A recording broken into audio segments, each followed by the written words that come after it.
Fala galera, tudo bem? Rui aqui, vamos continuar o nosso estudo de história antiga. Hoje, como vocês podem ver, é o fim da expedição siciliana, né? Já tava na hora já. Então, você lembra que o Nícias tinha perdido ali algumas batalhas, se eu não me engano, né? E ele pediu para Atenas, né? Mandou um, não, um pedido, né? Uma mensagem para Atenas falando: ou vocês abandonam a expedição, né?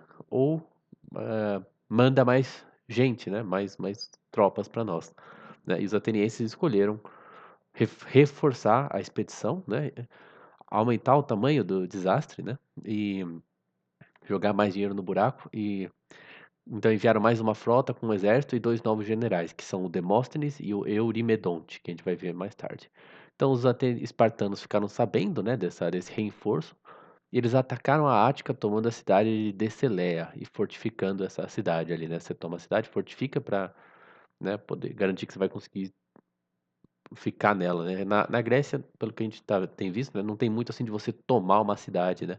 Você, você chega lá e você bota alguma pessoa da cidade que é aliado seu lá, né? E você não conquista cidades, né?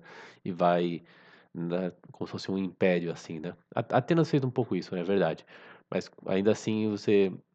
Bom, é diferente, né? Mas então enquanto isso eles fizeram na Ática, né? Tentaram tomar essa cidade de Deceleia, na Ática, né? Que é onde fica Atenas, né? Vocês se lembram? E na Sicília o Gilipo, né? Em português eu tenho visto que escreve Gilipo, Gilipo, mas ele coordenou um ataque por terra e por mar aos atenienses e ele conseguiu vencer a principal das fortificações atenienses e tomou o Plemírio. O Plemírio eu achava que era aqui nesse mapa da esquerda, acho que vocês estão vendo o meu. Tem o mapa da esquerda, e no canto inferior direito tem um número 8, né? Mas é que são. Ah, aqui, ó. Três fortes atenienses tomados por Gílipo. Mas quando você vê os mapas atuais, como esse da direita, eles chamam de Plemírio.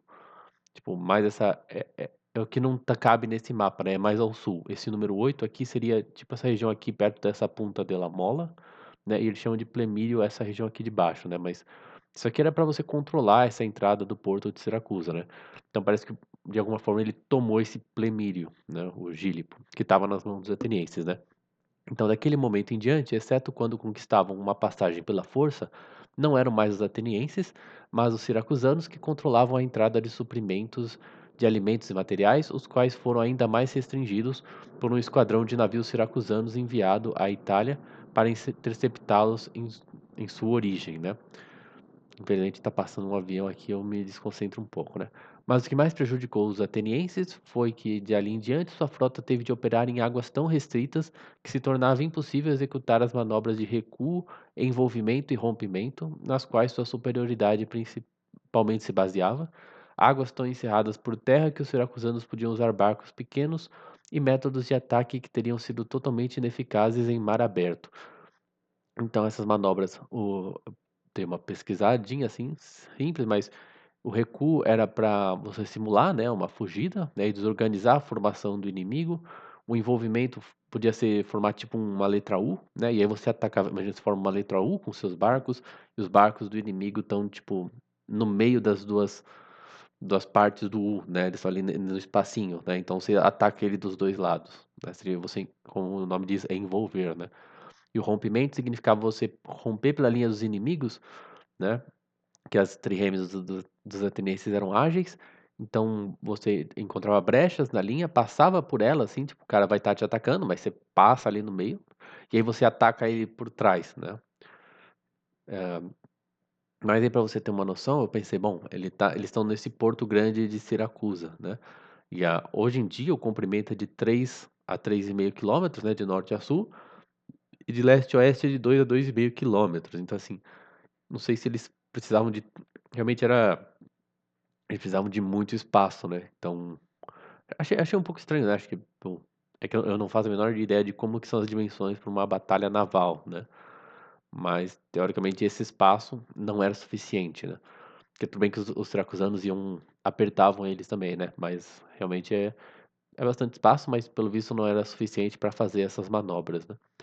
Também os siracusanos remodelaram os navios, né? Favorecendo a força em troca da velocidade. Então, enquanto a segunda expedição ateniense, né, esse reforço não tinha chegado, o Gílipo precisava atacar, né, antes, né, dos caras se fortalecerem, chegarem os reforços. Os primeiros ataques não deram muito certo, ficaram ali em empate, e um capitão de Siracusa, que era um tal de Ariston, teve a ideia de fingir retirada para desfazer a linha ateniense, quer dizer, a mesma coisa que os atenienses faziam, né, pelo que eu entendi. Mas desfazer a linha ateniense, mas aí isso deu uma vantagem para os navios de Siracusa que tinham ficado mais fortes, né, e menos rápidos, né. Então os atenienses foram expulsos do mar, quer dizer, do mar aberto, né. Então eles ficaram presos nessa baía que é vocês viram ali, que é o grande porto de Siracusa, né. Aquele C ali, né, que tinha. Porque o Plemírio era uma das entradas e Siracusa é outra entrada dessa baía, né. Ah, e mesmo que pudessem resistir ao novo ataque iminente por terra e por mar, não conseguiriam aguentar por muito tempo devido à falta de provisões. E aí, nesse momento, chegaram Demóstenes e Eurimedonte, que são os outros dois generais que estão vindo reforçar as tropas atenienses. E aí eu entendi que eles deram uma. Eu não entendi como que eles entraram, se o Plemídio já tinha sido tomado, né? E aí o ChatGPT me falou que eles ainda não tinha sido bloqueado completamente, então de alguma forma eles deram um jeito de encontrar com os outros atenienses, porque quer dizer, tem essa baía, né? As duas entradas agora estão com Siracusa, uma é a cidade de Siracusa, a outra é o Plemírio, né? Então eles fecharam os suprimentos, mas de alguma forma o Demóstenes e o Eurimedonte, que estão vindo lá de Atenas, conseguiram entrar, né? Meio estranho, né? Não sei nem se isso é um problema da narrativa do Tucídides, mas né, essa é a história. Então Ulisses estava fraco e desacreditado com as suas derrotas, né?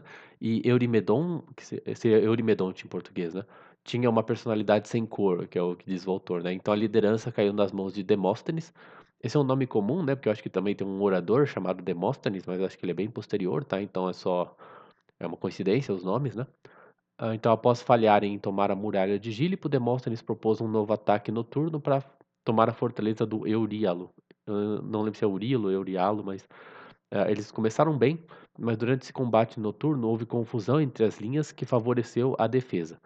Então, Demóstenes reconheceu que o ataque foi um fracasso, ele queria recuar, mas Nícias achava perigoso tomar essa decisão sem o voto popular de Atenas, né?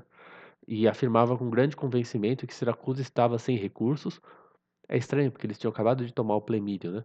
Próxima de sofrer uma revolução, e que seus aliados na cidade lhe entregariam-na em suas mãos. Então ele fala: não, tem uns amigos meus lá dentro que vão dar um golpe, tomar o poder e entregar Siracusa pra gente. Aí a espera não produziu os resultados, ficou feio, a espera não produziu os resultados esperados. Foi eu que escrevi assim, mas né, então não houve uma revolução em Siracusa, os mercenários também não foram embora, provavelmente porque viram que o Plemírio tinha sido reconquistado, né? Viram que os atenienses não iam, estavam perdendo, né? Então também provavelmente Siracusa ia pagar, ia dar certo, né? Aí o Gílipo recebeu reforços do Peloponeso e Nícias concordou que era hora de partir. Mas o Tucídides fala que quando eles estavam prontos para partir, teve um eclipse da lua cheia, né? E os soldados atenienses pressionaram os generais para que adiassem a partida. Nícias não queria nem discutir a partida antes dos 27 dias que os adivinhos pedem. Então parece que tinha alguma coisa que você tinha que esperar 27 dias no eclipse, né? E o autor fala que o Nícias acreditava nessas coisas, né? Então eles ficaram esperando 27 dias para partir por causa do eclipse, né? Tipo, talvez aconteça alguma coisa, né? Deu alguma virada, mas então, os siracusanos fecharam a saída dos atenienses para o mar, definitivamente, amarrando vários navios ao lado uns dos outros, né? Fizeram uma cerca ali pelo mar, né? Os atenienses não podiam recuar, pois não tinham aliados no interior. A única opção era quebrar a linha de navios. Eles transformaram seus navios em fortalezas, né, deram uma fortificada nos navios, para tentar prender os navios adversários e travar uma batalha de infantaria no convés, né? Então você aproxima os dois navios, né, e aí você luta com a população, né, na, com- entre os dois convéses, né, não é na proa, né, mas no convés dos dois navios, né? A batalha que se seguiu começou favoravelmente para os atenienses, que repeliram os coríntios, que os coríntios também eram aliados de Esparta e estavam ali ajudando Siracusa, né? E alcançaram a barreira de barcos. Mas antes de dominarem esse obstáculo, os siracusanos investiram contra eles de todas as direções e os forçaram a lutar simultaneamente em vários frontes. Nesse ponto, Tucídides sequer sugere os fatores que determinaram o desfecho. Em vez disso, ele se detém em certos incidentes típicos da confusa luta que se seguiu e então volta nossa atenção para os espectadores na costa, deixando-nos nos inferir as múltiplas vicissitudes da prolongada batalha, a partir da agonia, de medo, alegria e ansiedade, o balançar corporal para cá e para lá. A intensa excitação que explodia em gritos e lamentações, orações e reprovações, com os quais ambos os grupos de testemunhas oculares acompanhavam a ação. Então ele fala: um lamento de todo o exército ateniense anunciou o triunfo final dos siracusanos. Então, os navios ficaram danificados e os marinheiros não queriam enfrentar o mar nos navios já estavam tão estragados assim. E aí eles tentaram uma loucura que era fugir por terra. Aí as forças atenienses acabaram se separando, porque tinha alguns caras que já estavam mais machucados, estavam mais demorados, e uma outra parte foi na frente. Então eles se dividiu a força ateniense por terra. E aí o Gílipo e a cavalaria de Siracusa conseguiram pegar eles. Foi tipo um desastre, assim, porque era muito difícil fazer essa fuga por terra. Eles não tinham aliados ali.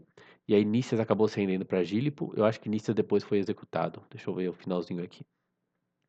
2 generais e 7.000 homens eram tudo o que restava para enfrentar Siracusa.